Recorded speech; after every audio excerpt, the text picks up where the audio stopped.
Yeah, it's just the one microphone that's fine, working. no problem. Hi everybody. For those of you who don't know me, I'm Anna Hicks. I'm a volcanologist at the British Geological Survey, and I specialise in disaster risk reduction, particularly on the island of Tristan da Cunha, where I spent many years doing my PhD. And I'll tell you a little bit about Tristan in due course. And Neil. And I'm Neil Golding. I'm not a volcanologist, so my background's marine biology and habitat mapping, but I was brought into the project from a technical perspective. I've done a lot of drone mapping in the UK overseas territory, the Falklands, South Georgia, Turks and Caicos, so I'll come to that in a bit. Thanks. Okay, so for those of you who don't know where Tristan is or heard anything about Tristan before, I'll briefly go through the island's history. So it's a British overseas territory. Pretty much in the middle of nowhere, in the right in the middle of the South Atlantic Ocean. As you can imagine, it's quite difficult to get there. Roughly speaking, between a week to 2 weeks on a boat leaving from Cape Town. So it's no mean feat to actually conduct research on the island. It's actually an archipelago with Inaccessible and Nightingale. You can see there on the bathymetric map, but the whole area is still active volcanic and lots of seamounts around. It's had quite a lot of different types of eruptions in its history. We think it emerged really about 100,000 or 180,000 years ago or so. And its last eruption was in 1961, causing the temporary evacuation of all 238 islanders who lived in the UK for a couple of years before returning to the island. Roughly speaking, Tristan split up into three main areas: the low-lying coastal strips, a shallow sloping area called the base, and the summit area, which is more steeply dipping, called the peak. Rock-wise, it's mainly apheric tephrites and basanites, but also some scoriaceous material in that as well. So mostly it's a typical stratovolcano, just with lava flows and intercalated pyroclastic deposits. I'm going to play this short video, hopefully it'll work. So you can see here the scoria cone of hill piece, which actually form this coastal strip that the islanders live on. As I say, 238 of them now, all in one community called the settlement. You can see here very deeply incised gulch, one of many on Tristan, right next to the settlement, which we'll go into more detail about later. And then the 1961 lava flow, doma flow that you can see in the background. So Tristan's a really hazardous place to live. Not only are they at risk from possible eruptions and seismic activity, landsliding, of course, but coastal erosion, storm surge, really severe weather. It's a pretty challenging place to live and certainly to work as well. There we go. So the story really starts. I mean, landslides have happened all the time on Tristan. It's typical of a volcanic island. But in 2017, there was a bout of quite severe landslides in response to persistent rainfall, and they were roughly mapped at the time. You can see there on the left-hand side. The thing about these landslides was that this was the first time that they really impacted the community. One of the debris flows that you can see here on the right-hand side spread out over the pasture land. This area is known as the potato patches.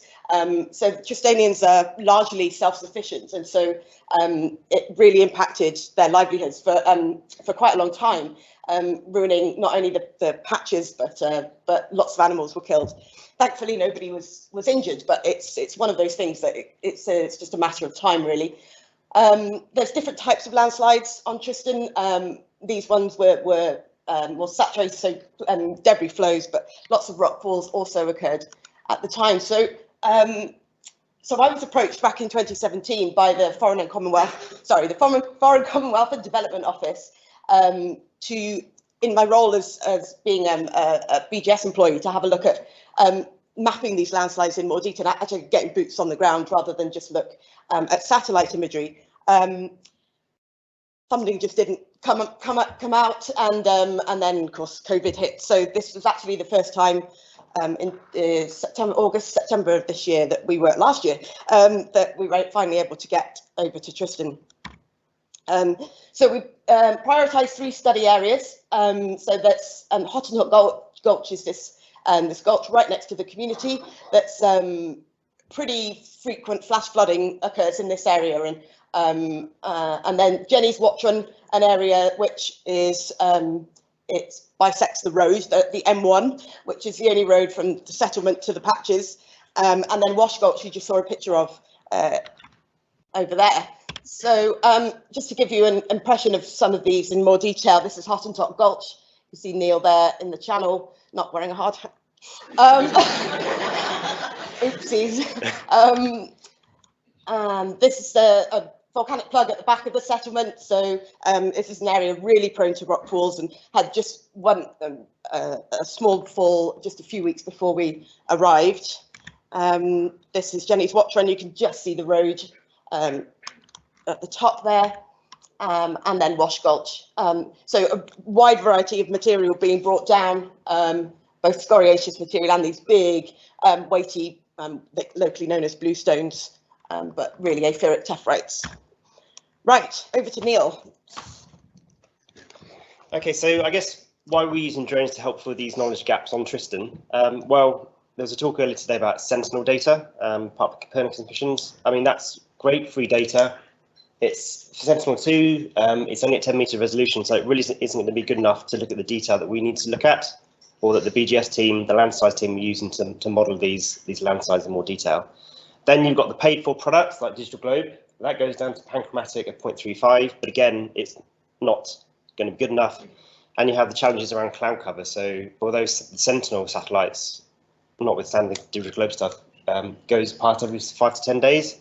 When you go and look on the Sentinel website, yeah, there's so many cloud cover images that it's next to useless. So we resort to using drones, and this is the area of the rockfall that Anne mentioned. And actually, a really important of why this rockfall, or where it is that building just at the top is the settlement's water supply. So this is really critical for the settlement. It's an area of concern, and we really need some high resolution imagery to help the BGS guys model these land sizes in more detail. So depending how high you fly your drone will depend how good the imagery you're going to get, but we're flying about 100 meters, so we were getting resolutions about 3 centimeters for the ortho mosaics. So drones, they're pretty cheap to buy. We've actually bought one through the project for the Tristan government, so they're better to use that into the future with some training, but they really catch an unparalleled level of detail on the environment. And they also allow you to see firsthand what's happening in the rockfall source areas, how the landslides are coming down the the gulch and so on. So we used a process called structure from motion, and that's taking these 2D images that we take during our mapping missions and translate them into a 3D model. There's a lot of software that you can do that with Pix4D or Agisoft. There's lots of other ones too. And there's also a range of drone survey mapping software that you can use to actually program your drone to collect the data that you need. Now, a big part of the project and where I was coming in was actually try and help some knowledge transfer with the Tristanians, so that when we're not there doing the work, they can be out collecting some additional data when new landslides happen. Even if they can't process it, at least they can collect it so we can look at it at a later date. So Anna mentioned the 3 areas we looked at, the Hottentot area, then you've got Jenny's in the middle, and then Wash Gulch at the bottom. We altered how we did these missions based on the terrain. So when the area is very flat, we just used a standard up-down mission, a normal mission. But where there was very complex terrain, we used a grid mission, but also we combined 2 different camera angles. So the nadir is looking straight down with a 30-degree off nadir, so you get more a wider view. And there's a lot of literature that shows that actually collecting those 2 different types of data sets can really improve the modelling accuracy of your 3D models. We had, I guess, getting to Tristan's hard, and we're obviously constrained by the weather.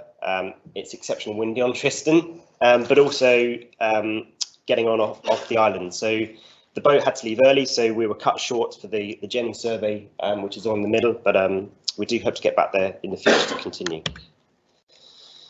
I guess pretty standard methodology from a photogrammetry perspective.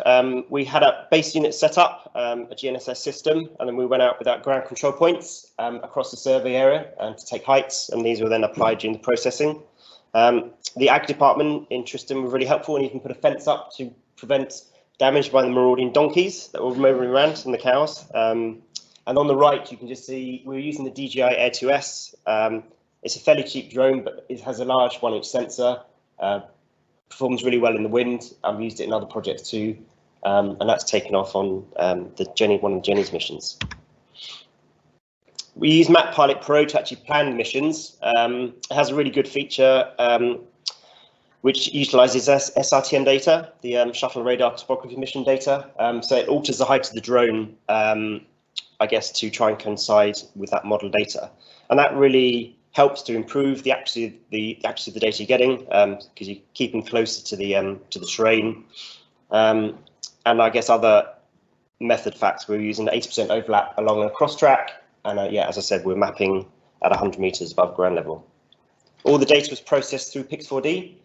These are 2 extracts from Wash Gulch and Hottentot Gulch, and through this we were able to create model outputs, which we've now passed on to the landslides team, and they're going to be using those to do some modelling of erosion risk and slope.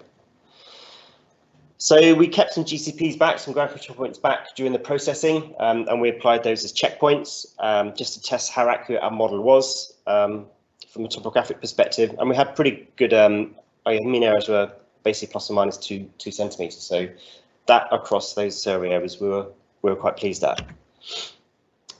These are the, I guess, the 3D models that have been created from this imagery. So Anna's going to talk you through. Yeah, so this is at Hottentot Gulch, and you can see quite clearly here the depth of the channel, and what we particularly wanted was to try and identify some of the source areas up further up the gulch, which I mean, you couldn't even get to that via foot, let alone really try to understand it through satellite data. So this is a really superb piece of data for us. What else did I want to say about this?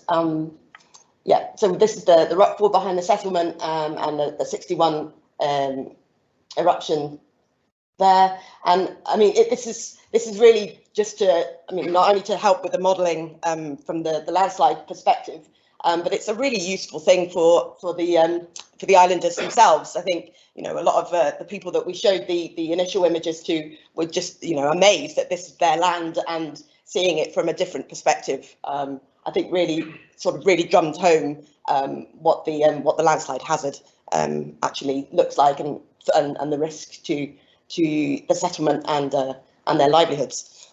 We got another one. Yeah, there we just are. Backups. Yeah, backups. And again, this is Jenny's. You can see that the landslide, the most recent one, had chopped off the road, and you can see that they're now rebuilding the road further up the slope, which, yeah, not ideal. And then, yeah, Wash Gulch down at the patches, which was quite an extensive one. But I mean, yeah, the level of detail is just phenomenal, I think. And I mean, obviously, our plan is to repeat this study. I'm just going to play this one because it's spectacular. This is the source area for the Jenny's landslide. It's absolutely huge, and this just happened overnight. And in fact, if anybody knows kind of what these features are, they're really complex, but yeah, it just keeps going and going and going. And bear in mind, these cliffs are about 700-800 meters high. It's a significant amount of material, and the modelling will obviously support help us figure out volumes and whatnot. But yeah, as I was saying, the aim really now is to repeat the study, or repeat the mapping, so that we can. I mean, this is the first time that we've managed to get any data on landsliding on Tristan, so we're starting from scratch. But we need that baseline data to then go back and see some of the see what's been changing, and extend the work as well. So and obviously to get to not let this happen that often. This is our our guide, our trusty guide, that's standing on the wrong side of a potential landslide. Did you want to say anything about the mapping? It was just to say that part of my work, as well as the drone stuff, is I'm creating habitat maps. So I'll be using a lot of the modelling data and the author mosaics and creating habitat maps for the government. I guess more from a baseline and environmental perspective, but I guess will be useful to the landslide team as well. Mm. And I think there was just one more thing I wanted to say. Yeah, so I mean, obviously to extend our work across the broader area, but also, I mean, crucially, and I wish I had this in during my PhD, but we really need some better idea of the hydrogeology around Tristan. Obviously, you know, waters, there's a lot of it. I think it's about 5,000 inches or something. I know, I can't, maybe more, falls on the peak every year. So yeah, but we've got kit to be able to deploy to try and understand the hydrogeology a bit better. But I'm sorry, I'm waffling, so I'll stop there.